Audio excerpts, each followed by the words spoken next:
Pertandingan melawan Bahrain bisa dibilang menjadi kunci bagi perjalanan timnas ke depannya di round ketiga ini.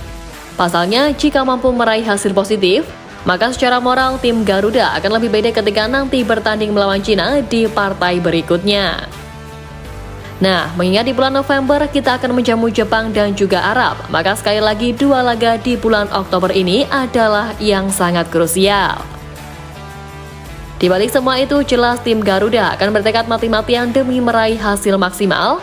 Apalagi jika mampu mengalahkan Bahrain, Indonesia akan mencetak sejarah baru, yakni sebagai tim Asia Tenggara yang berhasil meraih 5 poin di round ketiga.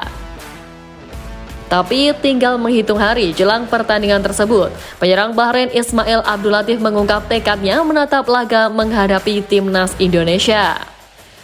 Ismail menyebut timnya sudah melupakan kekalahan telak 0-5 saat menghadapi Jepang pada September lalu. Kini skuad Bahrain memastikan akan bangkit dan berharap bisa meraih 3 poin dari pertandingan menghadapi tim merah putih. Bahrain bisa menang saat menghadapi Australia, tetapi harus kalah saat bertemu Jepang. Menurut Ismail, ini mencerminkan sepak bola secara keseluruhan, di mana setiap tim bisa kalah dari tim manapun. Lebih lanjut, Ismail meyakini pertandingan menghadapi Indonesia tak akan berjalan dengan mudah. Tetapi dia mengatakan timnya siap menghadapinya. Tapi menariknya, tekad kuat striker tim berjuluk The Reds itu seakan direspon oleh Konfederasi Sepak Bola Asia atau AFC yang memberi peringatan keras untuk Bahrain menjelang jadwal mereka menjamu skuad Garuda. Tentu hal ini tak lepas dari kekuatan baru dan semangat juang yang diusung oleh para pemain timnas Indonesia. AFC secara belak-belakan menyebut bahwa timnas Indonesia Aswan Sintayong saat ini telah menjadi tim yang berbahaya. Sehingga Bahrain pun diwanti-wanti oleh AFC untuk mewaspadai kekuatan dari pasukan STY itu yang diperkuat oleh para pemain berkualitas. AFC bahkan memprediksi bahwa timnas Indonesia akan terus berupaya untuk mencuri poin sebanyak mungkin setelah sebelumnya berhasil menyegel 2 angka. Ya, meski secara peringkat FIFA unggul di atas kertas, Dragan Talajik selaku pelatih timnas Bahrain pun mengakui bahwa menaklukkan tim asuhan Sintayong berpotensi sulit dilakukan. Meski ada sejumlah anggapan yang menyebut bahwa mereka bakal mudah untuk mengalahkan Indonesia, ia pun menegaskan bahwa seluruh pemainnya siap tempur dan memberikan perlawanan yang sengit. Juru taktik asal Montenegro tersebut ikut menyoroti komposisi pemain timnas Indonesia yang semakin kuat karena kehadiran pemain-pemain Liga Eropa. Keberadaan mereka dinilai membuat pasukan Merah Putih menjadi lawan yang layak diwaspadai. Mereka memiliki beberapa pemain dari Liga Top Belanda, satu di Inggris, satu lagi di Australia, dan kiper di Amerika Serikat. Ini adalah skuad internasional. Kekuatan timnas Indonesia ini membuat Bahrain tidak menganggap enteng pertandingan ini, dan bahkan Dragan Talajik mengaku tidak peduli dengan skor akhir pertandingan nanti. Pelatih berusia 59 tahun itu mengaku akan tetap senang jika timnya bisa menang dengan skor tipis 1-0. Menilik hal ini, Dragan Talajik pun seolah menarik perkataannya yang sebelumnya pernah memandang sebelah mata hasil imbang dari timnas Indonesia atas Arab Saudi dan Australia.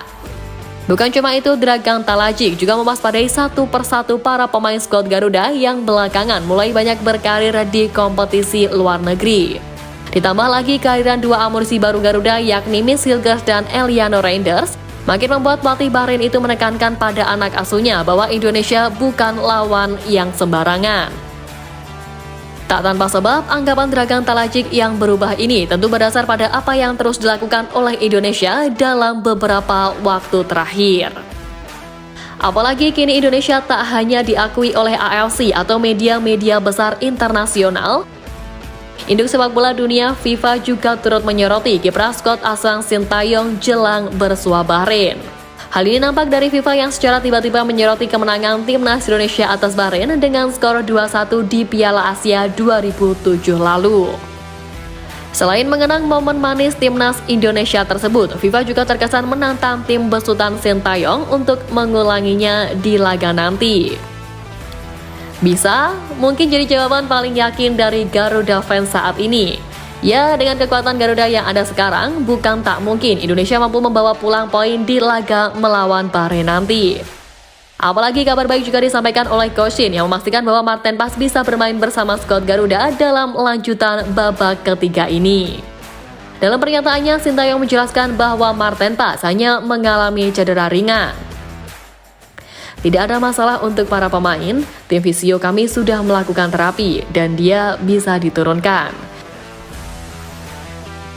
Tentu dengan kokohnya tembak Marten Paes dan tangguhnya lini belakang yang akan dipawang oleh Jay Ises, Jordi Amat, Rizky Ridho atau Miss Hilgers akan membuat gawang skuad Garuda makin sulit ditembus oleh lawan nantinya.